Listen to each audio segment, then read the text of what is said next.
Maaf ini malam banget. Tadi di sana di SDM tertunda rupanya. Tapi kan udah selesai jam 5 bisa sampai sini rupanya nggak bisa. Pas saya ditunda ya. Hari ini kita akan menyampaikan lagi realisasi APBN kita, kinerja dan fakta sebagai bentuk transparansi dan akuntabilitas pengelolaan keuangan negara. Oke, kita langsung aja ke halaman pertama. Oh, slide 3. Wah, gatek nih, lama. Jadi seperti biasa, di tengah ketidakpastian global, Indonesia mampu menjaga kinerja ekonomi Q1. Ini udah ya? Belum? Ini udah kan? Q1 udah. Ini perbandingan negara, kita mana sih? Indonesia tuh di Q1 tuh setelah Vietnam ya. Vietnam 7,8, kita 5,61. Tapi di G20 kita nomor, inflasi. Kita nomor 2 setelah India kalau nggak salah ya. Ini G20, Vietnam kan bukan G20. Jadi kita lumayan itu pertumbuhannya 5,61 di Q1 2026. Ini waktu kemarin saya atau analis bilang bahaya karena pertumbuhannya didukung oleh pemerintah aja. Kan saya udah bilang di satu TV bahwa hitungnya nggak begitu. Kalau 5,6 berasal dari mana? Anda kalikan pertumbuhan kali pangsanya. Jadi kalau saya nggak salah ingat dari 5,6 itu, 2,9 dari belanja masyarakat, 1,7 dari investasi, sekitar 1,3% itu dari pemerintah. Jadi walaupun pemerintah tumbuhnya cepat, tapi karena pangsanya lebih kecil, total kontribusinya ya seperti itu. Jadi nggak benar bahwa daya beli masyarakat turun, ya. Bloomberg Technos. Mesti ingat itu bahwa angka pertumbuhan menunjukkan daya belinya malah bagus. 2,9 itu lebih tinggi dibanding triwulan-triwulan sebelumnya loh. Kalau lihat dari pertumbuhannya aja, 5,5 untuk belanja masyarakat itu angka yang tertinggi, salah satu yang level yang tinggi. Biasanya di 4,9-5%. Jadi ketika ada yang bilang, bahaya karena pertumbuhan didukung oleh hanya belanja pemerintah, jadi pertumbuhannya rentan. Ternyata salah baca. Gitu bacanya kira-kira ya.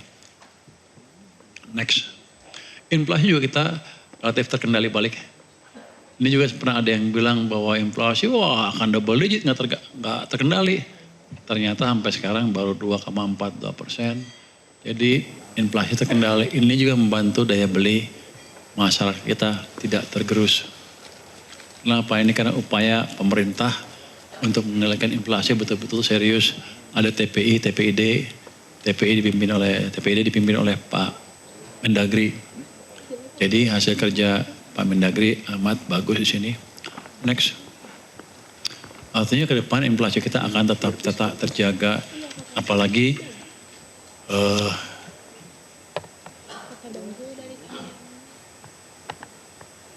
subsidi BBM masih kita pertahankan sampai akhir tahun seperti saya bilang. Ada yang nanya, rupiahnya melemah. Gimana dampaknya ke subsidi? Waktu hitung kita emang sudah ambil angka rupiah tertentu yang berbeda dengan asumsi APBN yang kemarin. Jadi nggak usah khawatir, itu sudah kita perhitungkan. Jadi kita masih menghadapi ketidakpastian di Timur Tengah yang membuat harga komoditas bertahan di level yang tinggi seperti minyak, CPO, emas, nikel naik sedikit, tembaga juga naik. Jadi kita mengalami dunia yang seperti ini sekarang. Kalau saya hitung-hitung waktu di DC kemarin, waktu ketemu dengan G20 ketika mereka diskusi, saya dengar Amerika permintaannya apa? Menteri Keuangan ya? Siapa namanya? Keuangannya bilang persyaratannya seperti apa yang saya anggap itu persyaratan seperti memperlakukan negara yang sudah kalah perang. Jadi nggak akan bisa damai dalam waktu dekat. Next. Kita Oh next ini.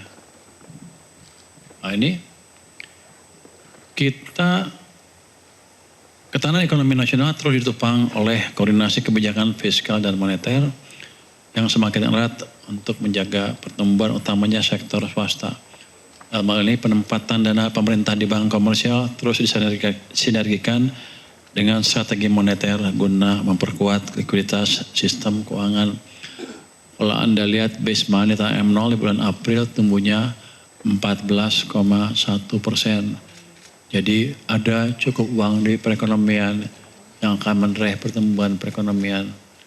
Jadi yang orang nggak banyak sadar ya, apa pentingnya uang tumbuh 14. Kalau kita lihat tuh Juli 2003 sampai dengan Oktober, Agustus, September tahun 2025 itu ada titik-titik di mana pertumbuhan uangnya negatif atau nol. Itu akan mematikan sektor swasta dan real sektor. Sekarang kita naikkan bersama-sama ke 14 lebih, ke double digit. Itu untuk memastikan real sektor bekerja juga. Ini strategi yang tidak dipahami banyak orang. Bahwa saya atau pemerintah tidak hanya fokus membelanjakan uangnya untuk program pemerintah saja, tapi juga memastikan real sektor bisa berjalan. Caranya seperti ini. Jadi uang yang 200 triliun membantu Bank Sentral juga menambah likuiditas di sistem perekonomian kita. Jadi banyak yang dulu bilang, oh uangnya nggak ada gunanya. Berguna, karena kredit tumbuh lebih cepat, suku bunga turun, Pak swasta tumbuh sehingga pertumbuhan di triwulan keempat tumbuh 5,39, di triwulan pertama tumbuhnya 5,61. Itu adalah dampak dari kebijakan yang kita kerjakan dari sini dengan kerjasama dengan Bank Sentral yang di luar diketawain orang, ya nggak ada gunanya. Ternyata berguna. Jadi mereka mesti menulis lagi atau belajar lagi teori ekonominya atau menulis ulang teori ekonomi yang ada di kepala mereka. Jadi ini bukti real bahwa kebijakan moneter dan fiskal kalau jalannya sinergi bisa menumbuhkan pertumbuhan ekonomi, menciptakan pertumbuhan ekonomi yang lebih cepat. Kan kita ingin menjalankan dua mesin pertumbuhan, pemerintah dan swasta. Sekarang sudah mulai jalan, tapi ini saya bilang baru mulai, masih belum lari.